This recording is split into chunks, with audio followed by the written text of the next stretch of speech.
where Fear and Dread go head to head. I'm your host, Ryan Rosted. Everybody thinks my last name is Roasted, and I'm whispering because I got the title wrong of the movie we're covering. So, with me is Chris the Snowman, the sexual Tyrannosaurus, the Viagra pill with a face, the guy that calls me on my shit when I get a movie title wrong. Chris Snow, You're what's up? damn right. I'm good, buddy. How the heck are you?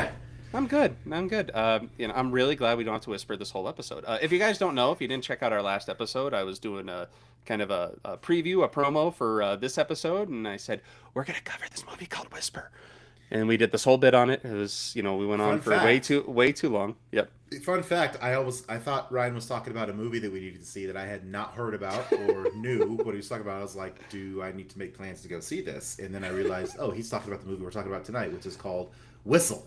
Yeah. He's like, the movie's called Whistle. I'm like, I know. That's what I said. And you're like, no, you didn't. You said Whisper, and we did a whole thing on it. So, So if you guys aren't into Roasted Snow ASMR, don't there listen you to that go. bit. But I did speak about a movie that was coming out where it was like the most terrifying movie you've ever heard, and it's called Undertone, and that is it's an A24.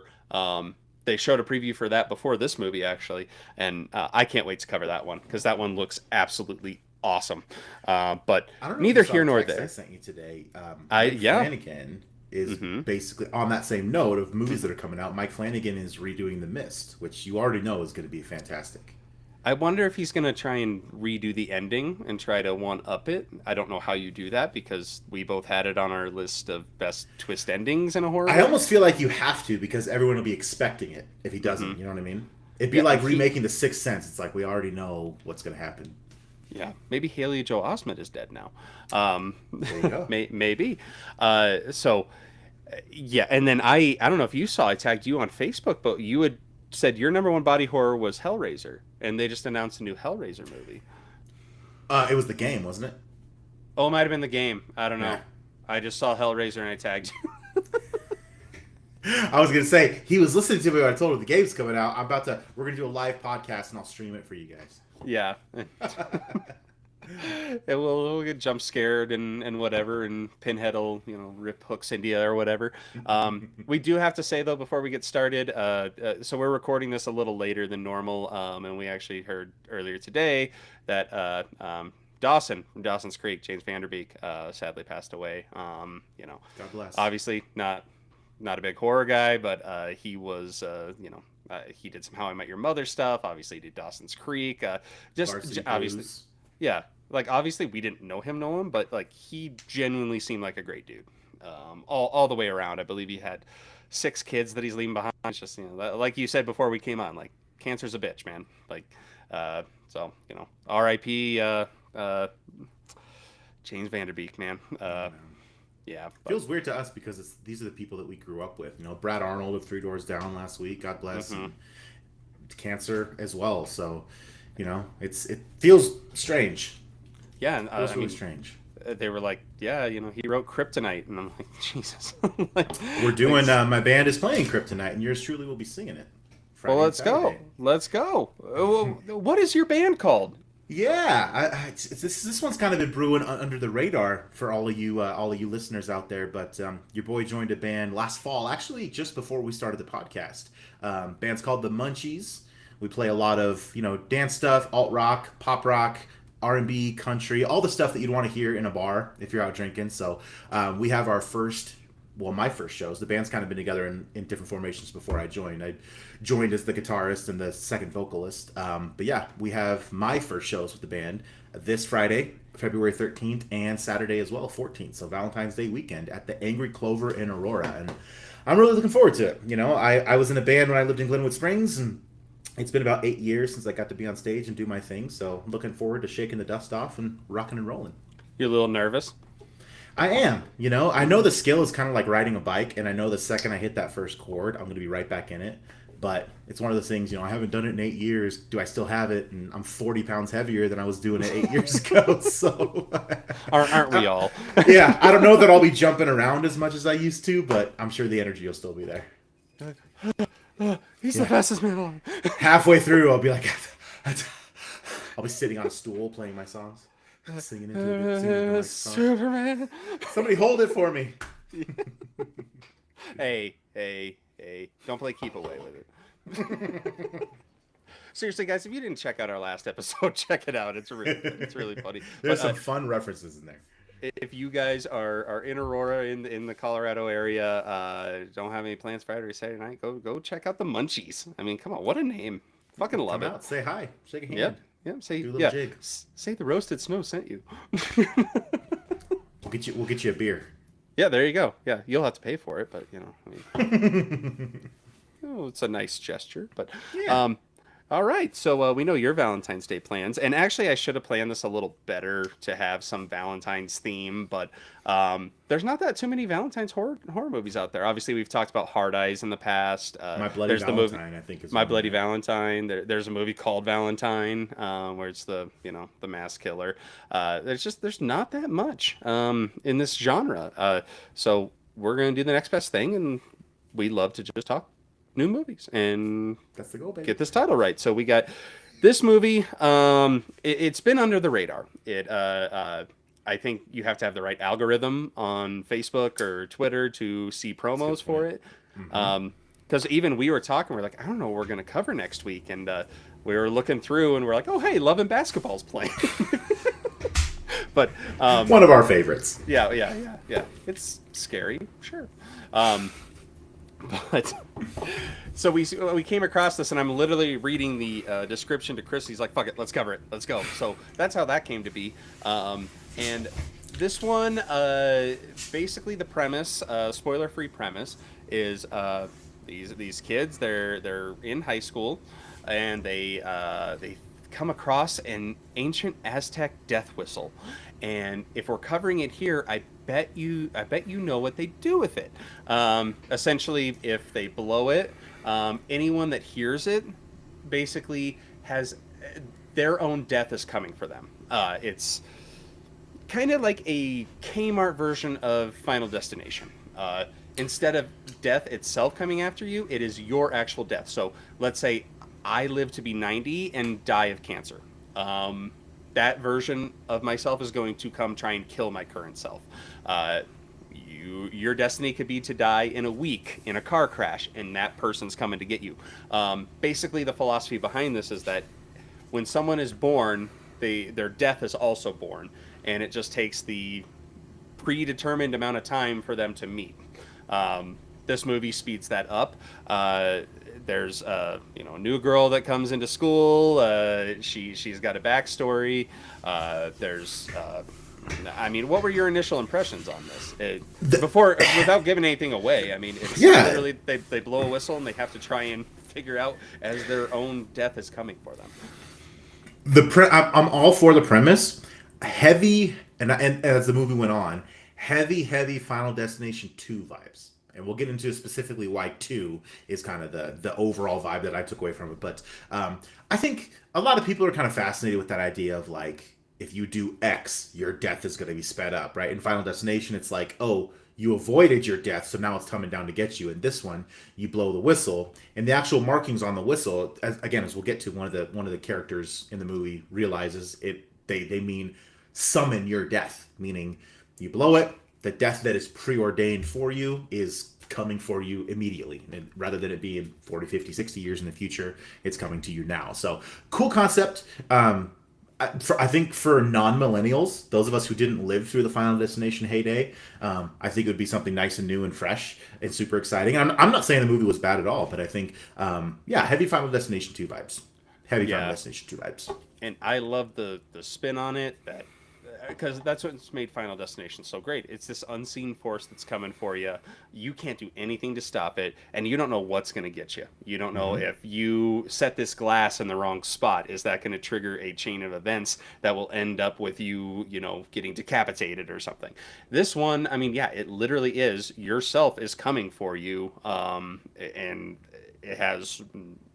That's its only goal, is to get you. And you die the way that you would have died had you lived your entire full life. So obviously we'll get into the character development and kind of the story in general. This movie has Nick Frost in it, which I'm pretty sure he has a deal with Shudder, because this is like his third Shudder movie in the last He's 18 popping months. up a lot. Yeah. Yeah, I don't know if you saw the movie Get Away, that had him in it with. I think it's on Shutter right now. It was in the That's one where he's theater. like driving, right? Yeah, yeah. Yeah. Him and his family take a trip to some commune island thing. It's funny enough. We can get into that another time, but if you don't have any other issues, we can Let's get let's into the spoiler version. Here we let's go. jump in with both feet, baby. Let me blow that whistle, baby, whistle, insert whistle. Warrior. insert clip of whistleblowing here. All right, that's the starter whistle. Which, ironically, so this movie starts off with a basketball referee whistle. It starts off at a basketball game. I forget what I think it's the Wolves is the team of the main character, and I just found this weird. They're playing a team called the fucking Stalkers, like Stalkers. I never I'm thought like, about that. I never put that together. that was my first note. I'm just like okay, what high school is named the Stalkers? How'd they get away with this? Yeah. And basically, it's a close game. It's coming down to the wire. They're doing a huddle, and all I could think about too in this scene, I don't know if you ever saw that commercial. It's probably the worst commercial ever made, but it's about sportsmanship, and like the ball goes out of bounds, and they're huddling up, and the kid comes up and he's like, "Coach, I touched the ball." His team's like, "No, I man, what are you remember doing? that. It's tagging." Yeah, and they're like, "Hey, great job." It's like that really happens in real life. You're like, shut the No fuck one up, who wants Jimmy. to win a game is doing that crap. Has the people who made that commercial? Did they ever play a competitive sport? Ever? Right. And I love the coach. He's just like, great job, kid. And his whole team hates him. He's getting, beat with a sock full of rocks in the locker room after the game. Anyway, neither here nor there. So this basketball game's going on. This character, he like looks into the crowd and he sees this like smoky figure. You're like, oh, that's weird. He ends up, I believe, he sinks the game-winning three as a fiery entity is kind of coming after him, and he's celebrating, and then he just says, "Not yet, not yet, not yet," and he runs to the locker room, and it's kind of this chase scene. You're like, what the fuck's going on here? I kind of got It Follows vibes on this point. Kinda. No one else can see that thing except him. He's just, and at this point when I first saw because this movie, just so you guys know, I didn't even watch the trailer for this before I went into it. I So went went into it to pretty blind. yeah. So I was like, because the CGI on this fiery entity isn't great. So I'm like, is this going to be the whole movie? Like, is it going to be this entity that comes after him? Let's see. So there's this little kind of suspenseful chase scene in the locker room. His team ends up doing like a fake jump scare. He thinks the entity's coming and it's the team coming to celebrate. So you think everything's okay. He goes to shower and the fiery entity. He goes to his locker first because he does something to. Yes, Yep. So he goes to his locker and he pulls out what you come to realize is the Aztec death whistle. And as he thinks the entity is coming for him before his teammates get in there, and he smashes it and he goes, "Look it's done. It's done." So you think it's done. Okay, cool. So then he goes into the shower. The entity, obviously, is the first scene of the movie. Breaking it's not going to do anything. I don't know if you guys saw Conjuring's Last Rites, but they literally take the mirror that is haunted and you literally see it getting crushed in the trash compactor and it still comes back. So one of those type of deals. The fiery entity basically makes him bust into flames in the shower, which no one really seemed to raise an eyeball at. This is strange. It's like, wow, he spontaneously combusted in the shower. How hot did he have that water? I did say it starts off with a really hot shower scene, a really steamy shower scene. And I see what you did there. We got that. We got the jaw-dropping bedroom scene in Primate. We got a lot of scenes here. Basically, I think it's like a month later. I think it's a month later that they time jump to. This new girl's coming to the school. She's Best there name of all time, by the way. And I can't even remember what her name was. She goes by Chris, right? That's right, Chris. Yeah. The full name is Chrysanthemum. I always wanted to be named after a pretty flower. Right, and she's there with her cousin Raul. Raul. I forget his actual name. I think it's Rel. Rel, yeah. or something. Rel. Doesn't matter. Strange names for these kids. Yeah, Clearly, yeah, their parents were hippies. right. And sorry to anyone out there name any of those. We're good. Sorry to all Our, the chrysanthemums of the yep, listening. our lawyers will get in touch with you. But so basically, you learn through some exposition that her father has died, and she is kind of thinks she's to blame for it. She's very kind of goth emo looking, very standoffish, and she ends up her first day of school. She has the locker that was for this guy that died, and his nickname is written on the locker.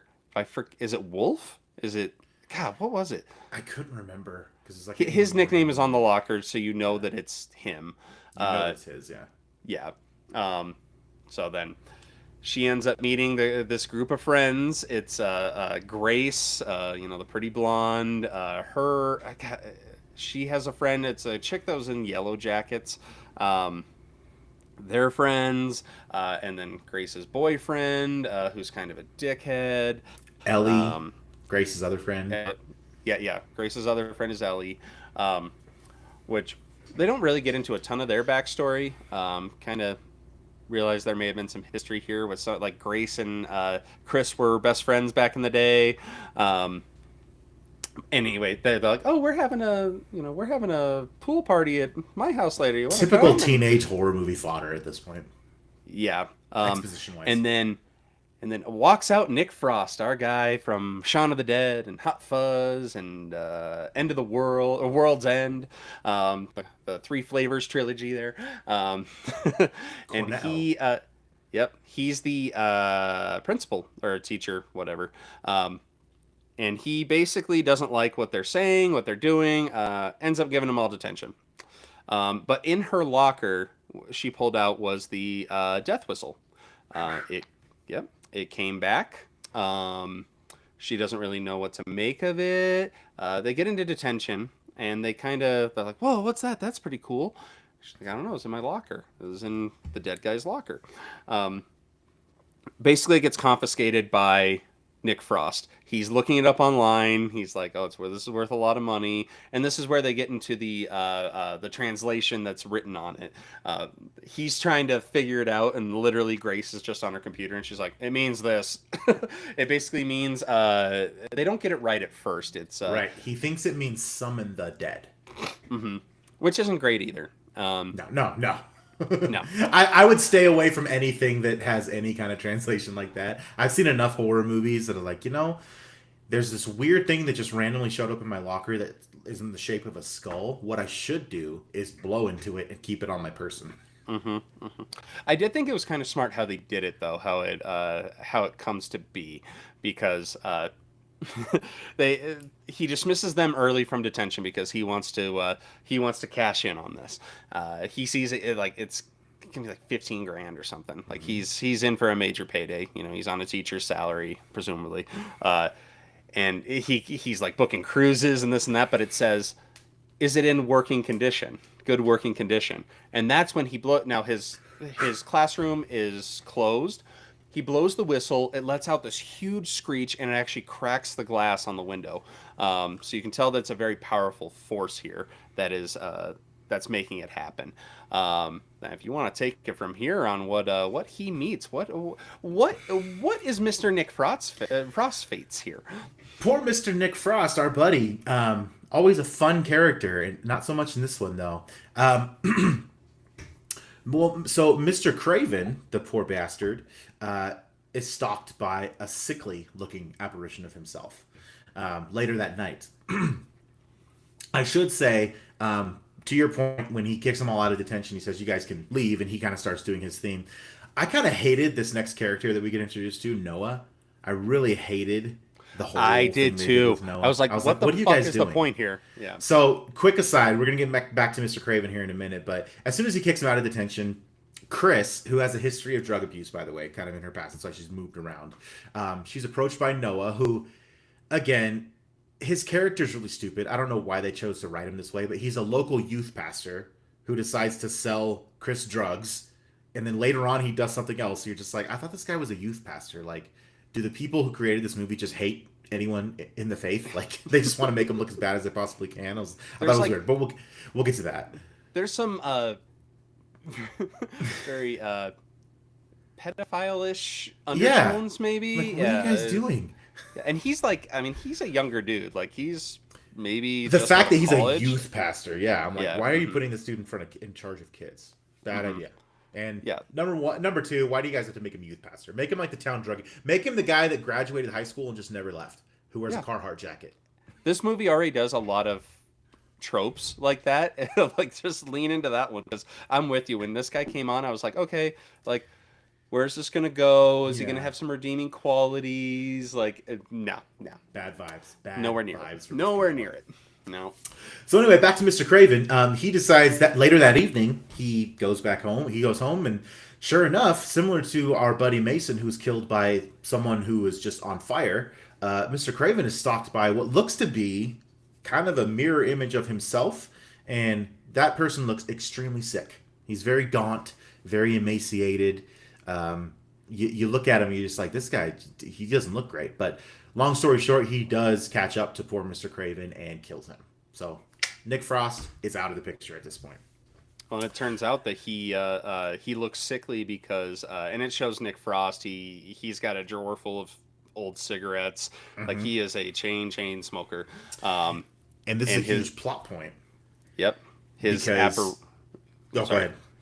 apparition is dying of lung cancer. That is his fate. He will die of lung cancer, and I think he even the apparition puts his hand into Nick Frost, and it actually turns his lungs to ash. Yep. So it basically does everything. It's kind of I will say the death scenes were kind of cool, in concept, right? So in this one, he puts his hands into his chest, and his lungs just not combust, but turns into ash right there. It's kind of neat. So after our 5 students actually get kicked out of detention, they all head over to Grace's house, and they make the mistake of blowing the whistle.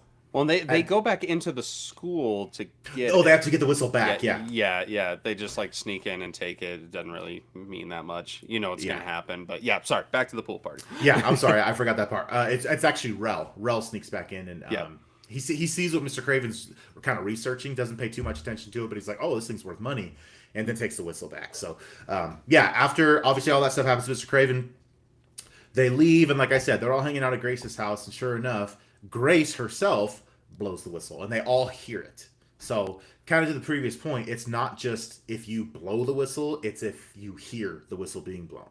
That's enough to set off your death to come get you. Now, in this case, you kind of see, like you said, the first time the whistle is blown, it breaks the glass. You can tell it's a serious thing. At this time, it hurts everyone who's listening to it. They hear it, and they just kind of recoil because it hurts them. Exactly. Chris, our main character, Chrysanthemum, gets uncomfortable. She kind of leaves. But it's interesting point, and we'll circle back to this a little bit later in the film. Ellie, Grace's friend, decides to invite her to the harvest celebration. You can kind of see there's a little bit of flirtatious energy between the two of them. She invites her to the harvest celebration in town, which is the next day.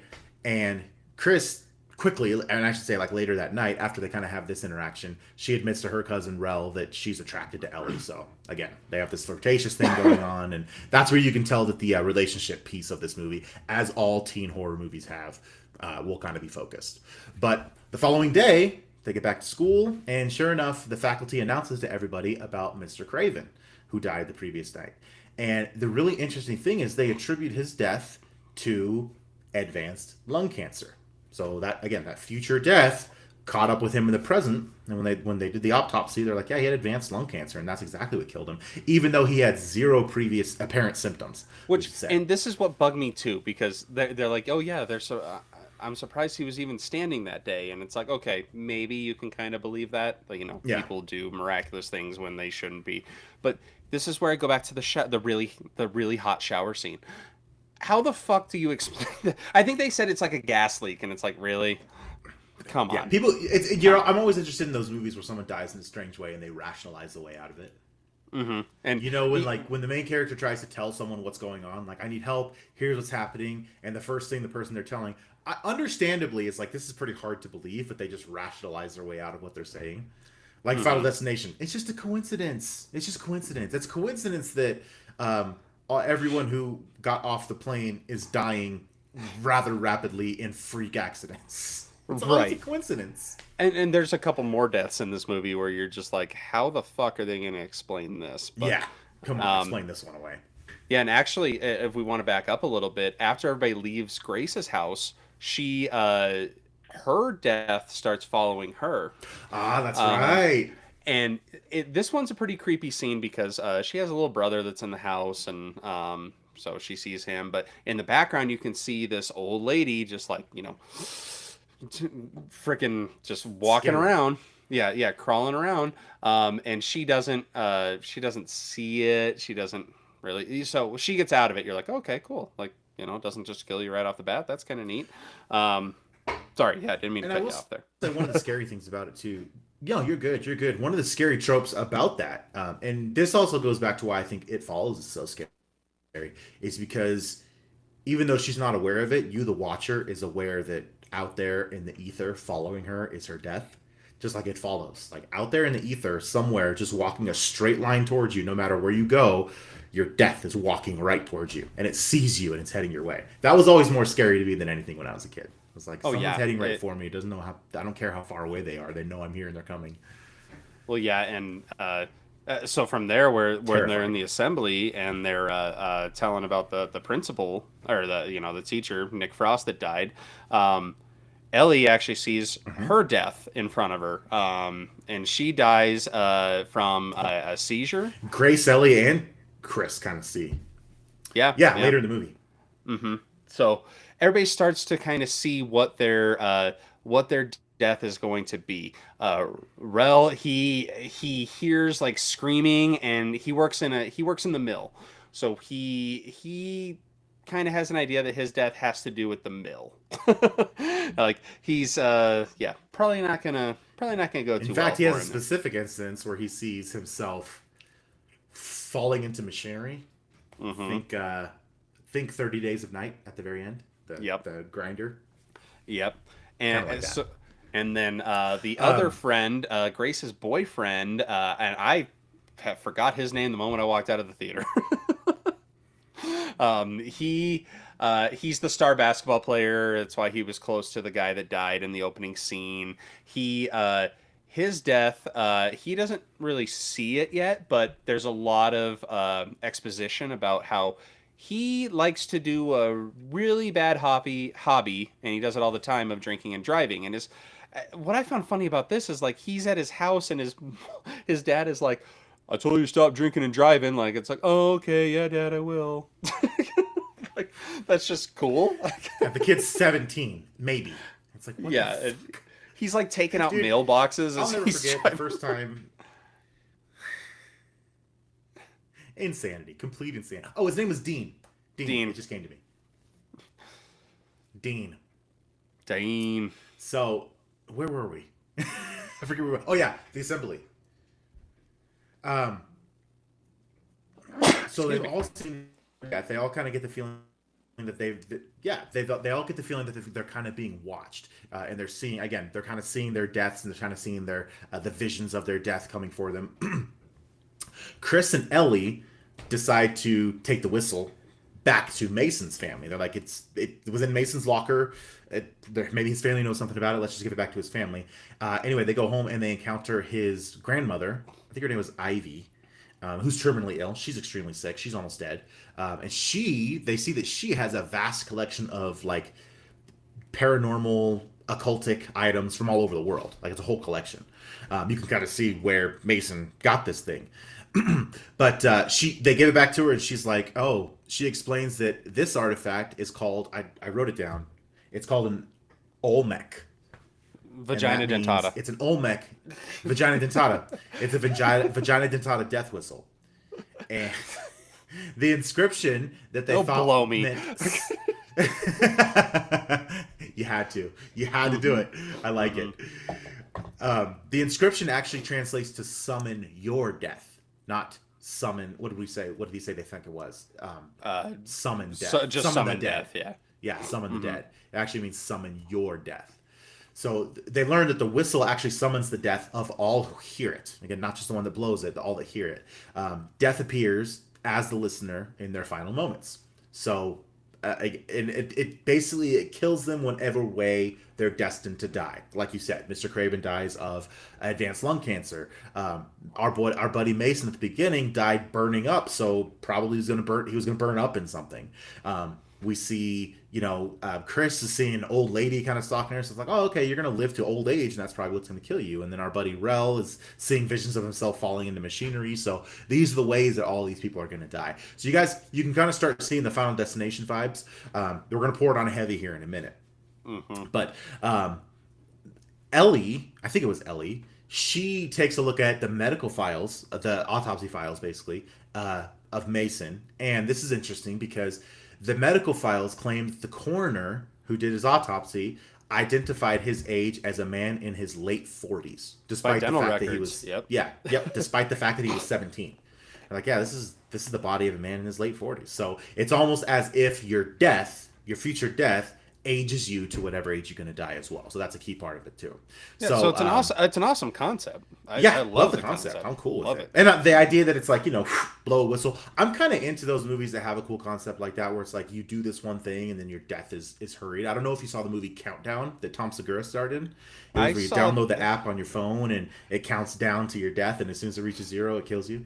And that's the one where he plays the store the store employee, right? Yeah. The phone doc. Yeah. He's like, can I speak to the manager? Hi. Hi, I'm the manager. You just lost a customer. Oh, no, really? You think I'll be able to find another one? Or Tom Segura, man. Love him. Love Tom. God. He does a bit where he's just like... He's like, I went to a movie and there was a baby in the movie. A fucking baby. Wah. Someone stood up and said, either shut it up or get it out. Yeah, he's like, guess what? If you have a kid and you can't find a babysitter, you don't get to go to the fucking movie. I think about that every time I watch Hereditary, because I'll never forget. Small aside, I went to see Hereditary in the theater years ago. No. And this family had 6 or 7, maybe 5 or 6 year olds, 2 ladies lined up next to him. Thankfully, as soon as the movie started, the manager came in and was like, excuse me, this is an R-rated film. You guys can't be in here with these kids. So they kicked him out. Because the kids during the whole preview were being 5 or 6 year olds. Someone finally went out and was like, we're not putting up with this. I was like, what the hell are you doing bringing these kids to Hereditary? Did you guys walk into the wrong theater? That's what I had to believe was happening, because there's no way they brought these kids to see Hereditary. Dude, there were like 2 8-year-olds in Primate when I went to go see that. And as a parent, that was always my number one, is I'm like, look, I understand. I have kids. I'm not going to be able to see movies all the time like I used to. And now they're both to the age now where they might still be a little rowdy, but we only take them to kids' movies, obviously, because I'm not a fucking idiot. Having said that, because somebody asked, they're like, are you going to take them to see Scream 7? I'm like, no, I'm not a monster. They're only on Scream 4 right now. I love that. I love it. They're only halfway through the series. They can't see the next one yet. Well, I think you've probably seen on Facebook, anytime I take them to a kids' movie, I tag them in a R-rated movie. So, fun fact, I was going to text you and be like, did you really take Riley with you to see this film? Like, what do you... I was like, I mean, you're your own dad. You get to do what you want, but damn, bro. Yeah, it was like, I think the last one, I think I took her to... God, probably Zootopia, right? No, I didn't see that one. I think it was like The Bad Guys 2 or something, and it was when The Housemaid was in theaters, so I was like, hey, I'll tag us watching The Housemaid. And just like see how many people I could rile up. And Mike, of course, is one of them, and that's where the joke started, was because I tagged them in, I tagged Riley in a picture, was like, hey, we're here to see my favorite movie, Saw X. And he was like, did you really take her to see that? Like, no, I'm not a monster. We're only on Saw 3 right now. She'd have no idea what's going on, okay? She wouldn't even know who Jigsaw is. Yeah, he's not dead yet in that movie. So, yeah, spoiler alert, sorry. But yeah, so just an aside, that is one of my biggest pet peeves of all time, is parents that take their kids, and parents try to do it with... I'm sorry we're on this tangent now, but now I'm fired up. That's what the Roast No Horror Show is about. Yeah. It's not scripted. Even parents that take their newborns that sleep most of the time, like, I get the basic concept. You need some time away, and people always say, they're like, oh well, it's funny because they're like, sleep while the baby's sleeping. And it's like, okay, well, the baby's sleeping when I'm driving the car and when I'm in Target and all that. So that never really works out. But yeah, I'm just like, God, I never would do that. Like, You no. bring your infant, toddler, newborn child to a film because you think they're just going to sleep through it in the loud theater. You're a psychopath. Mm-hmm. You're a psychopath, and the people at the front, the box office, should stop you. Be like, No. sorry. Well, it was like, Kids are and illegal inside the theater. it was an unfortunate circumstance, but one of the victims at the Aurora Theater shooting was a child. Like, why are you taking your kid to see a midnight showing of The Dark Knight? Like, Dark Knight Rises. What? Like, and obviously you can't predict what's going to happen there. It's not trying to blame the parents or anything. It's just, it was a sad circumstance, neither here nor there. But yeah, don't take your kids to movies that they shouldn't be in. I'm not saying. Guess what? When they are in high school, they will sneak into rated R movies. Okay, like, they will see them. We didn't say that, though. Language a lot more casual. All those things. Yep. And especially now, I think it's probably gotten a little better because things come out on streaming a lot quicker. So it's like, oh, I missed this one in the theater, but in a month I can spend $10 at home and watch it. So in that sense, it's good. I don't even remember how we got on this topic, but fucking don't take your kids to movies. We were talking about we were talking about I don't know how we got here, man. We were talking about the medical files of Mason having been in his late 40s. So how do we get on? Stop taking your kids to movies. Yeah, or else they will burn in a shower and be 40. And be 40 years old. Roast No Horror Show, folks. Yep, that's what we do. Wednesdays and Fridays. Okay. We are, as soon as Ellie and Chris leave Ivy's house, Mason's grandma, they run to the harvest celebration to warn their friends that their death is coming for them. I think that's where we're at. Yeah, and they all dress up in their costumes, and this is where another weird aspect of the movie, because Noah. Well, Noah, yeah. Well, where does he come in at this? Oh, that's right. Ambushes Chris and Ellie, and he pulls a knife on him. Yeah. Like, what the hell? And then Chris knocks him out, and it's just like, again, yeah, you're just like, this is the pastor of the town. Okay, fine. That's weird. And another aspect of this is Rel. He dresses up as the Revenger, and he has some infatuation with Grace. Grace is very pretty. He's clearly had a crush on her for a long time. They don't really dive that much into it. And he basically confesses his love before the festival. And she basically puts him in the friend zone and is like, look, you are so great, and you're gonna make some girl really happy someday. Boy, the amount of times I heard that growing up. Fuck. There was a time, sorry, another aside here. I was walking to lunch at work, and I'll never forget it. I was walking past this guy, or I was walking past this girl that was on the phone, and all I heard on the conversation was she said, look at, I see you as a brother, so like I don't really want to be romantic, or like, we shouldn't be sexually involved. Like, I just love you as a friend. And I was just like, I think I put on Facebook, I was like, I got to pour one out for this poor soul on the other side of this phone right now. One out for the homies. And she lets him down pretty easy. And it's kind of weird because at this point, her douchebag boyfriend who, he drives drunk all the time. He gets on to people. He basically claimed that Chris was responsible for her father's death, and this is the first time that he's met her. He's a pretty horrible dude. Yeah, and they try to turn that around a little later in the movie that we'll get into, which was weird. But she basically lets him down, and obviously he's heartbroken. But it's just like they try to force this, like, it's the love of his life type thing, and it doesn't hit. You're just like, okay, he got friend zone. I don't really care. We've all been there, buddy. Yeah, they end up.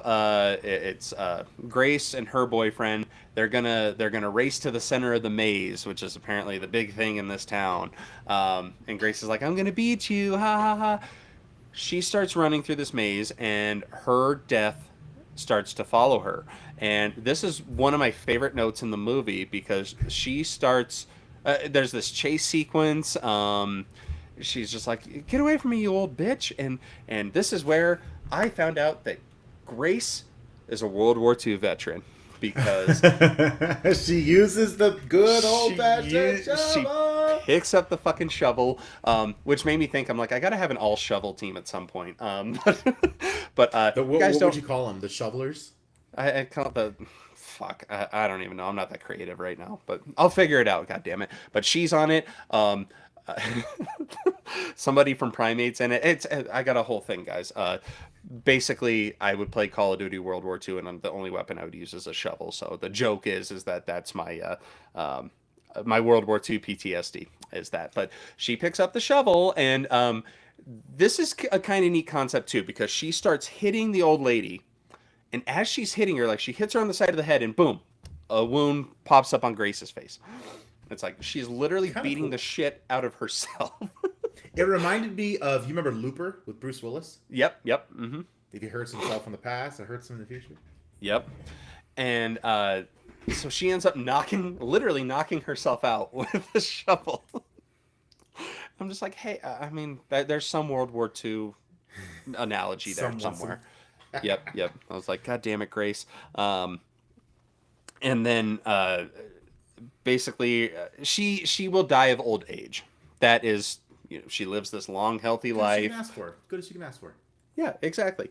And but but old Grace doesn't. She basically turns young Grace, who's in this, she's in the sexy outfit, into an old lady, and she is turning into it as she's ringing the bell on the top of the maze, and that's a pretty She cool caught scene. it. Ding, Yep. ding. And her hand is all turning all old and gray, and her boyfriend stumbles upon her and sees her and doesn't believe that it's her. She's like, "Oh, that's a sick joke." Yes.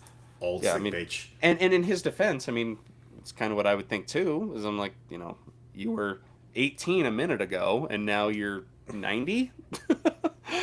um, so he doesn't know what to think. Obviously, Ellie and Chris come in and they try and tell them like, no, like this is what happens, and he doesn't believe it.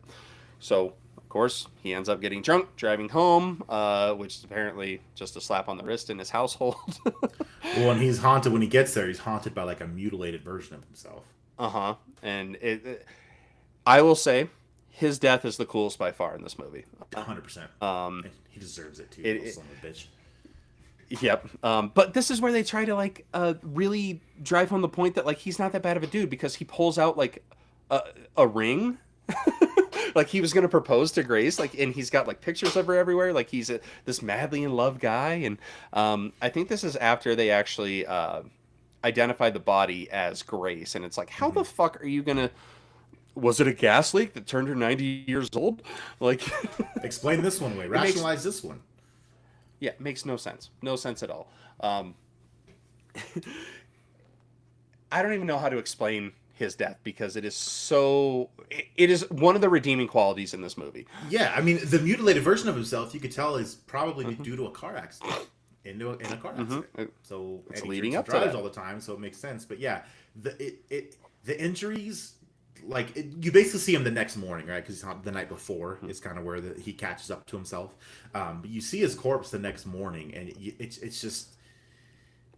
What do we say? It's mangled. It almost looks like the chick at the beginning of It Follows with her freaking leg just completely turned around and mangled. Oh, remember that movie's PG-13 though, huh? It's PG-13 film, family friendly, good for good for young teens.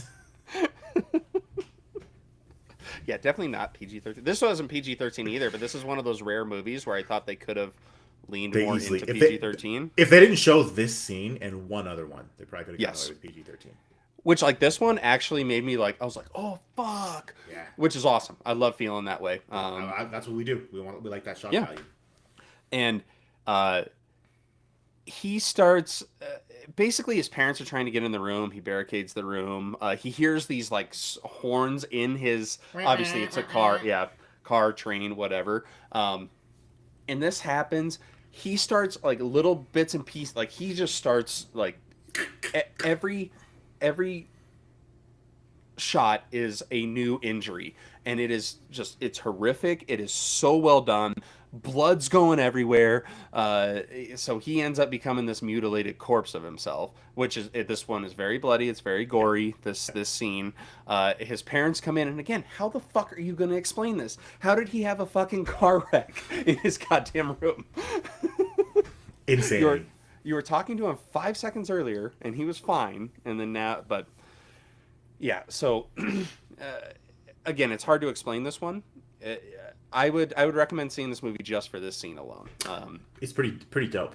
It is, yeah. And then that's where so now the guys kind of know what's going on. They're like, all right, this isn't normal. This is a real deal.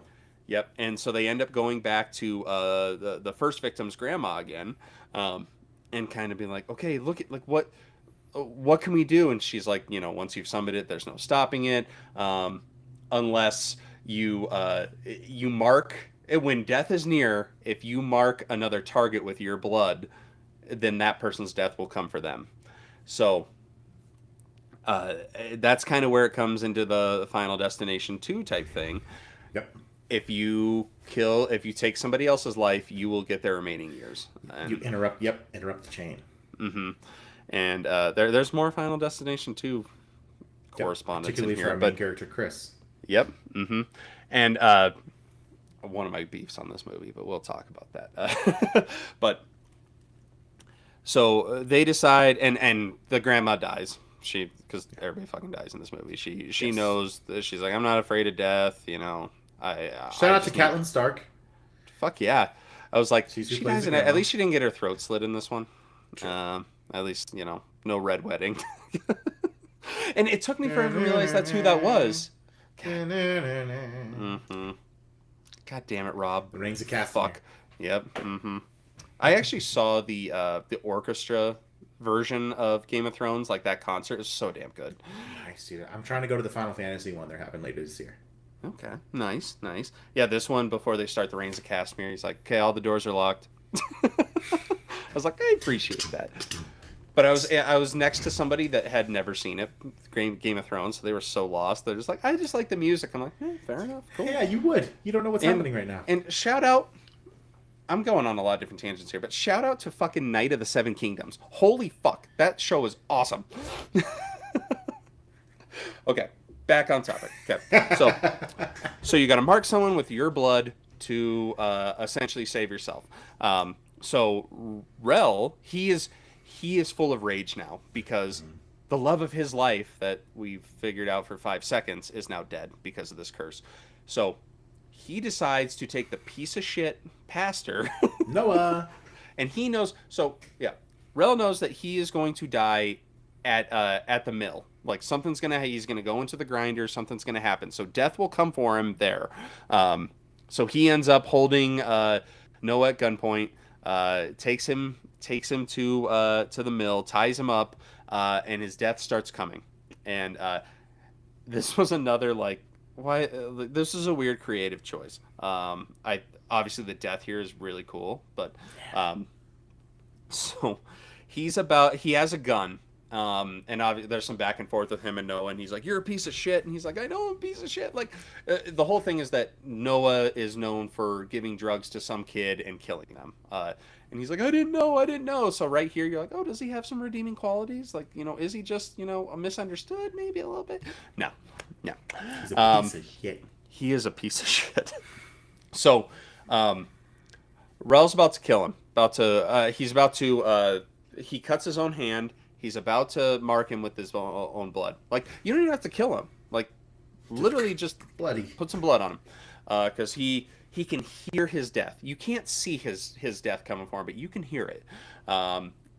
This is where Elle and Chris come in, and they're like, no, don't do it. And I'm going to have a reference here that it reminded me of that you're going to fucking hate me for. How dare you? I wonder if you can even guess it, but basically they're like, no, don't do it.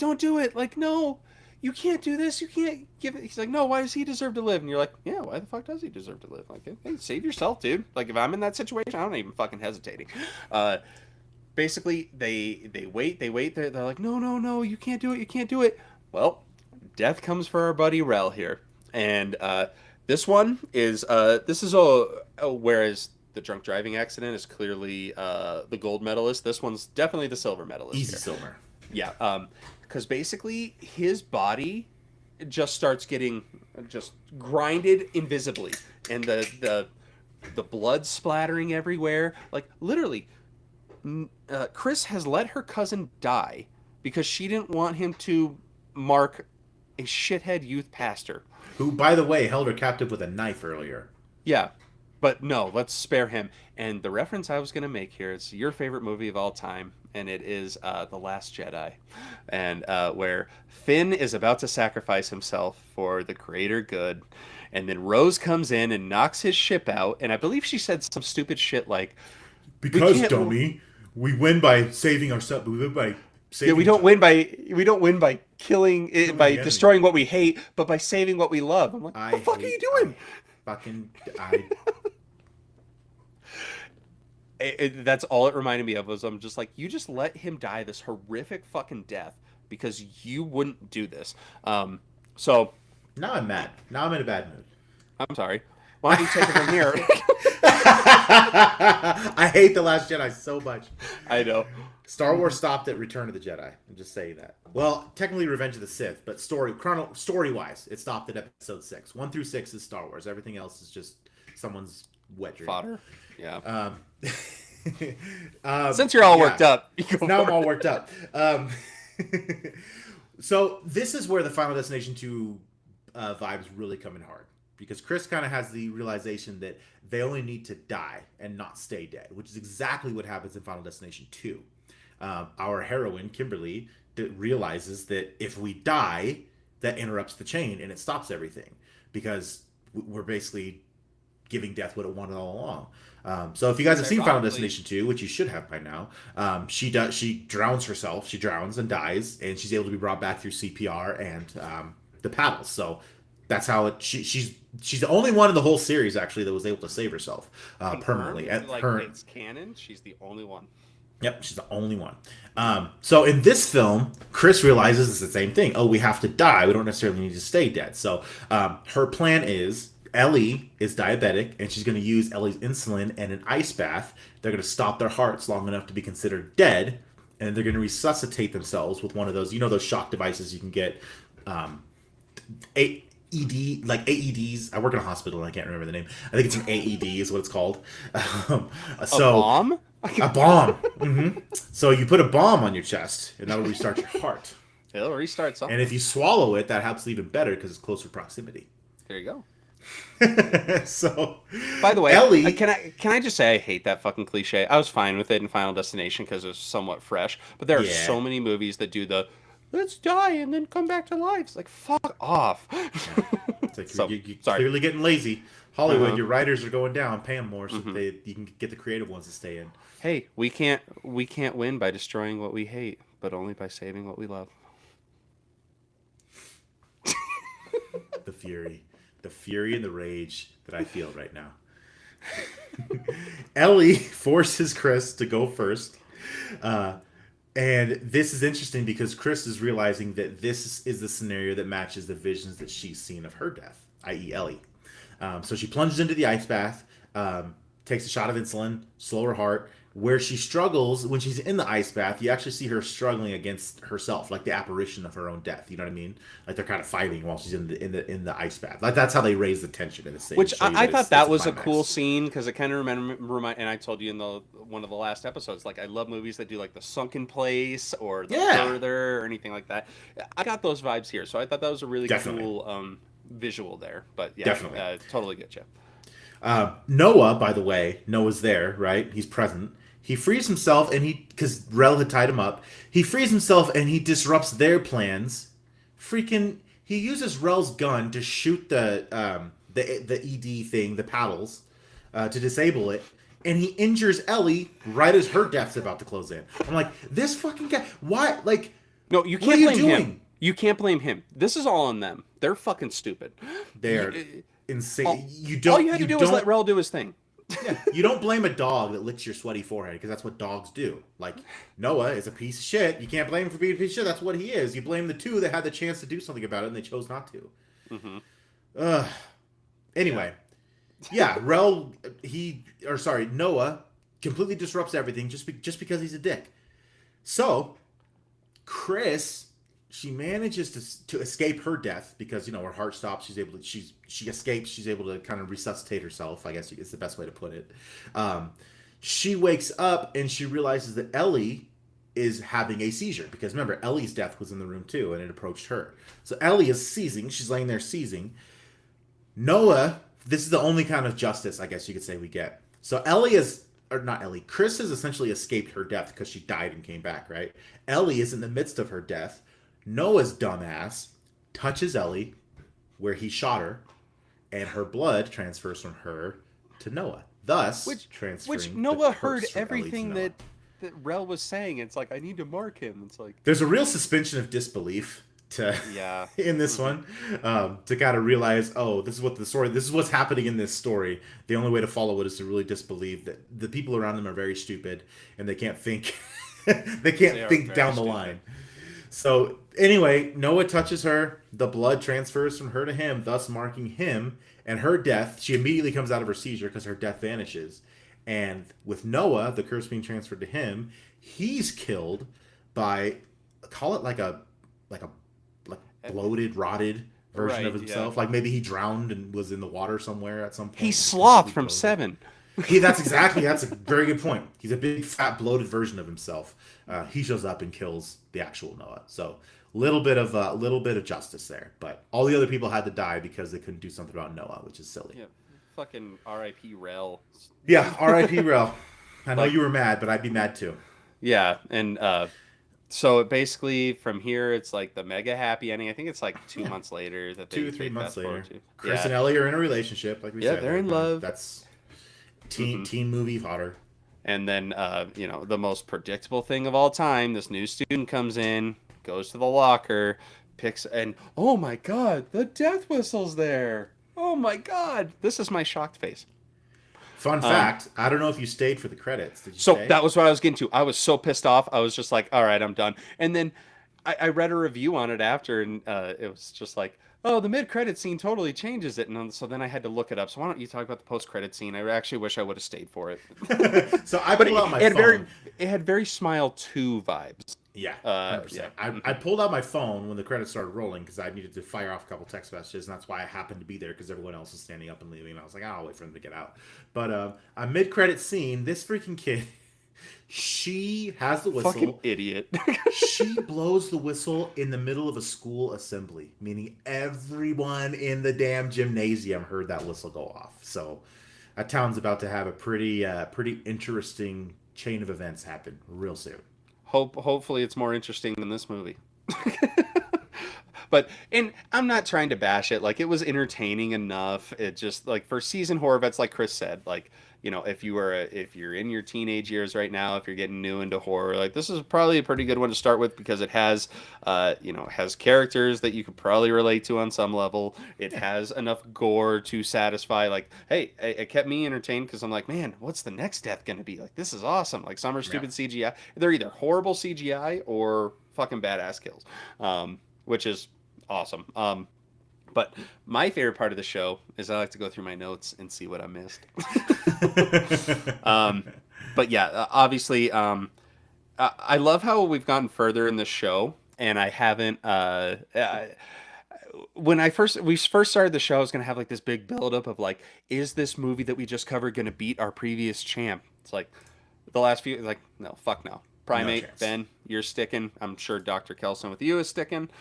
Samson, BDA, baby.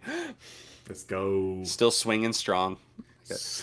Fuck. If they played keep away with his dick, that'd be like a javelin throw. That would have.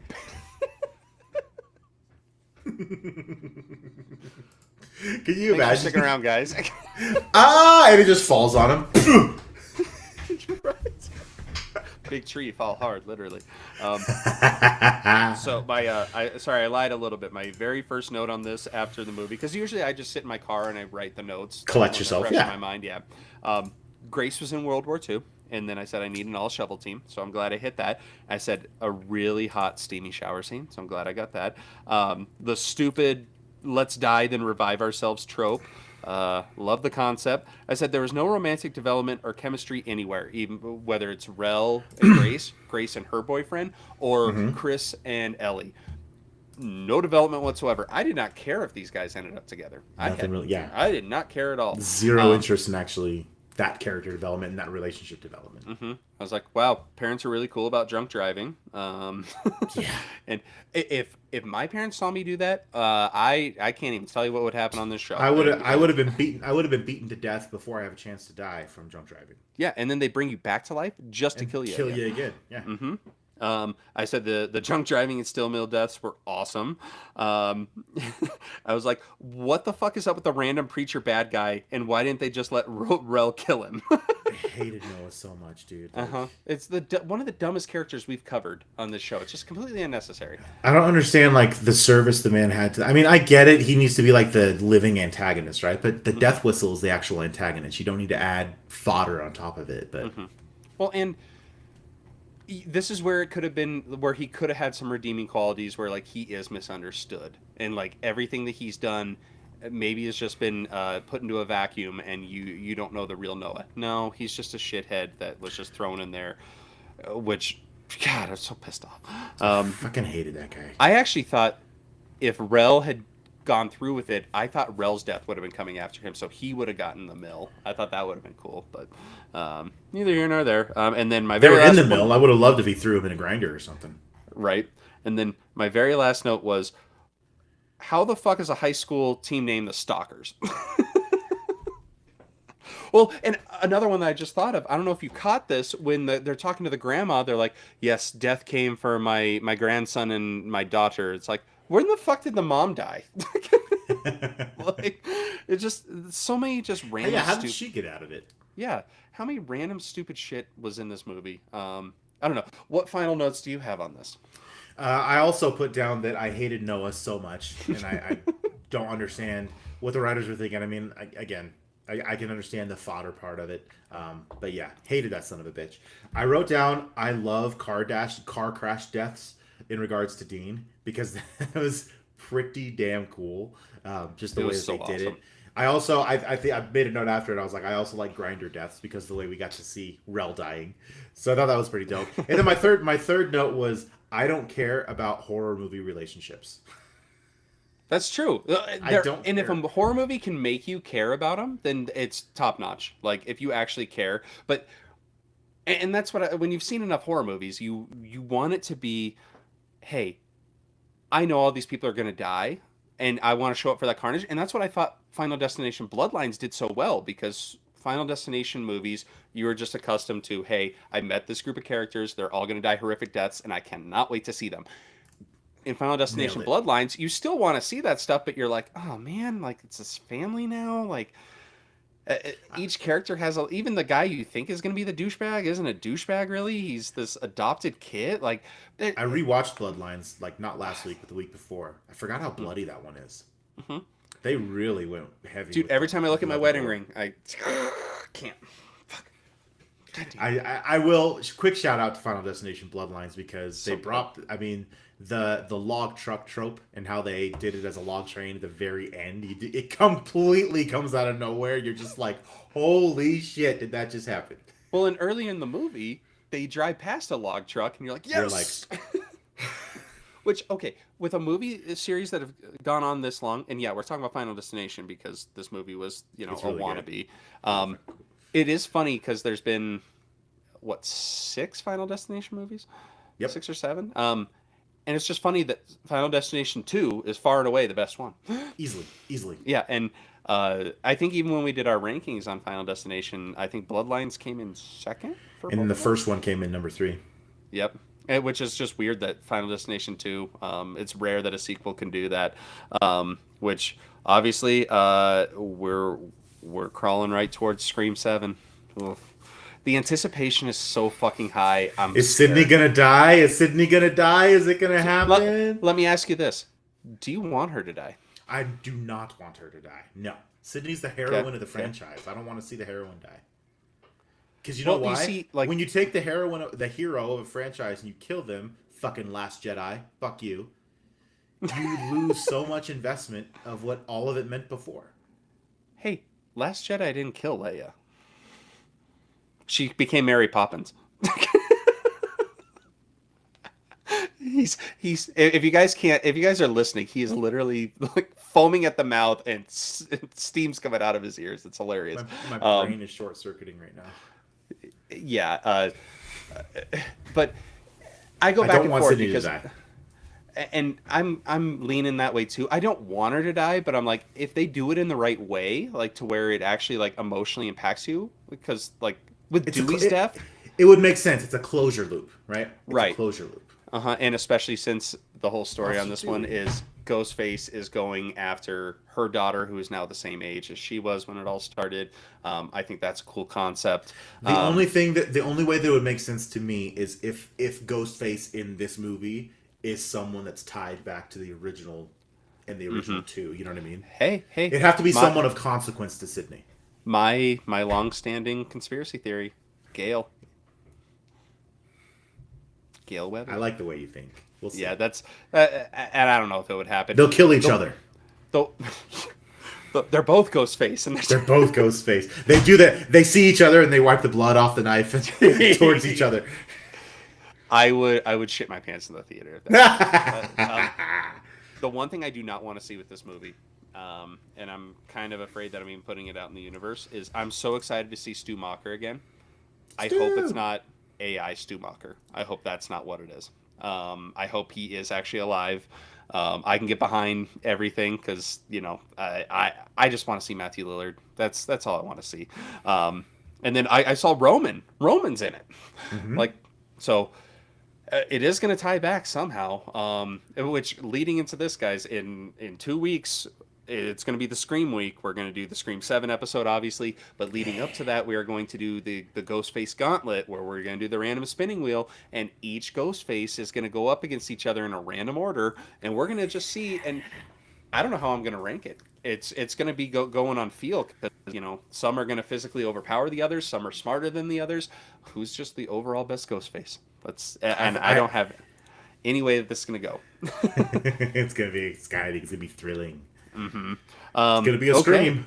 It's a scream, baby. It's a scream of a scream. But wait, there's more. There's one. Scary movie reference right there. But wait, You gotta have to. Hold on to your seats, baby, because this one's a screamer.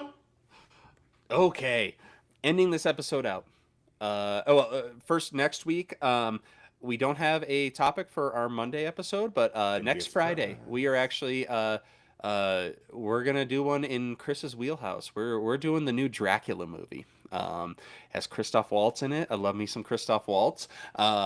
Interesting to see. Obviously, if you guys have listened to episodes in the past, Chris was really into the other Dracula Bram movie. Stoker's Dracula, Yep, with Keanu Reeves. He loves that British Gary Oldman. accent, baby. I actually studied at Oxford.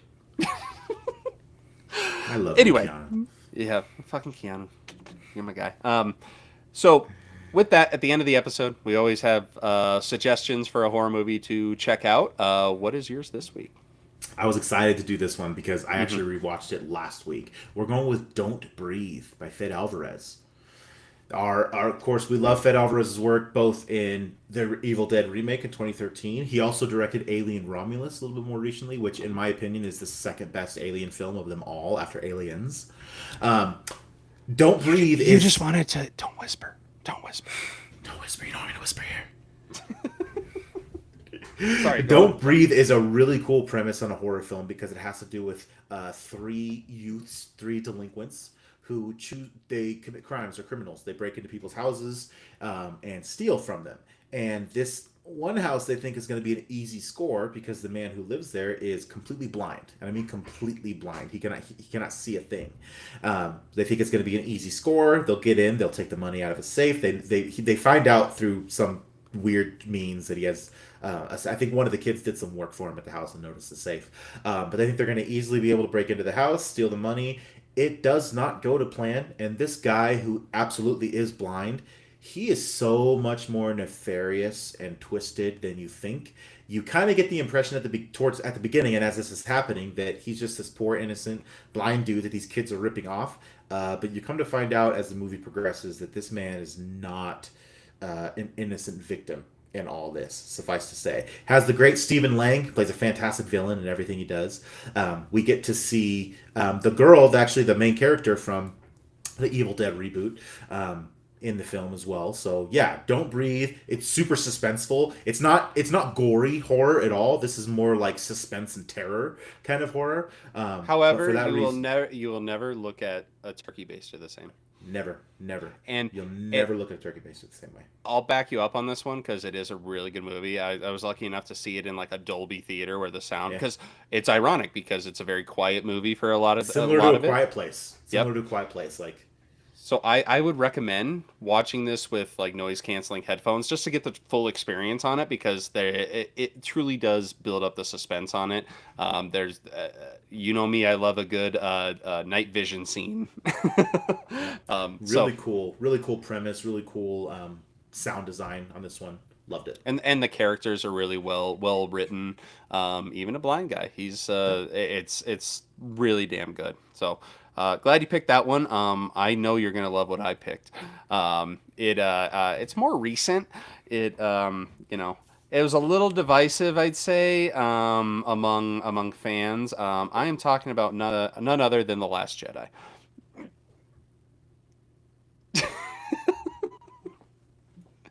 Sorry, I want him to kill me this episode. You might wake up dead, buddy. Yeah, I might. How do you wake up dead? You go to sleep alive and then you wake up dead? You can go to sleep alive and not wake up alive, but you can't go to sleep dead and wake up dead. But if a mouse goes into the house, is it now a rat? That's some clever shit right there.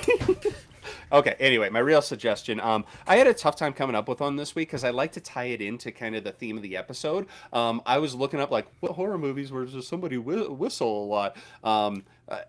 I landed on one that does not have to do anything with whistling. So yeah, hide and clap, yeah. But this one, ironically, actually has to do with somebody breaking into a house as well. I'm going to do actually the series of movies because I actually love them both equally. I'm going with The Collector and The Collection. Good choice. Yeah. So this one, this deals with a guy who also he breaks into a house to rob this family. He does it for good reasons though, because he's trying to get money and get stuff for his child. Like obviously he shouldn't be breaking into someone's house, but and basically the serial killer collects bodies, collects. He has this big trunk, but he is a master trap setter. He very much like Jigsaw.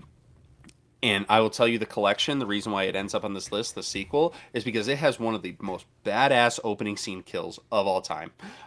It takes place in a nightclub. I won't go much further into it. This one... Like Blade. He just shows up and massacres everybody. Dude, it's like a... I'm not even going to say it. It's... even if you don't watch the movie, watch the first scene of the collection. You don't have to watch the first one to get the second one. There is some carryover, but the character development's pretty well done in this one as well. I think it was a pretty low budget movie. This one is pretty gory. It kind of reminded me of if you've ever, I think it was what H.H. Holmes had the Murder House, kind of like that. Yeah, has those vibes. He wears this like this a BDSM mask kind of thing. It's but he is so sadistic, and you never really truly get a motive. But if you just like movies with carnage, this is one for you. I think there's supposed to be a third one that's in development hell, but that's what I got: Collector and Collection. Good choices. And after mentioning Last Jedi so much, you will want to throw me in that trunk. So I'm ready to find this. I'm ready to become the collector of Ryan. there you go. Yeah. Bye, guys. Been any real. Any cops listening? You know who did it. The spouse is the first subject, first suspect. So. Well, yeah, and so yeah, yeah. My wife also works in the medical field. I know that she could kill me and make it look like an accident. And she reminds me of that too. So, every day is a horror movie. It's great. All right, guys. Thank you so much for everything. I do want to say we did just hit our 50th episode. Last episode was our 50th published episode. Did we really? Yep. Let's go, baby. Let's go. And we also hit over 1,000 downloads. So I know we're early on in the show, but every single one of those downloads, we love you guys. Thank you for listening to our your guys' days to listen to me and my buddy talk horror movies. We hope you guys obviously enjoy them like we do, because that's kind of the purpose of the show. Horror, like you said, horror's for everyone. There's something out there for everybody. Yeah, but if your guys listens, and the fact that you put us in your headphones means the world to us. And I haven't done exactly how many countries we're in, but we're in a lot. So I can't thank you enough. We just got Ukraine the other day. It's our first ones from the Ukraine. So thank you guys over there. But yeah, every single one of those downloads mean the world to us. It's free for you guys. So we appreciate the support. We'll keep bringing this to you as long as we can. So stick with us for Dracula next week. Christoph Waltz, Mr. Django. Yep. All right. Bye, guys. Have a good one. Peace.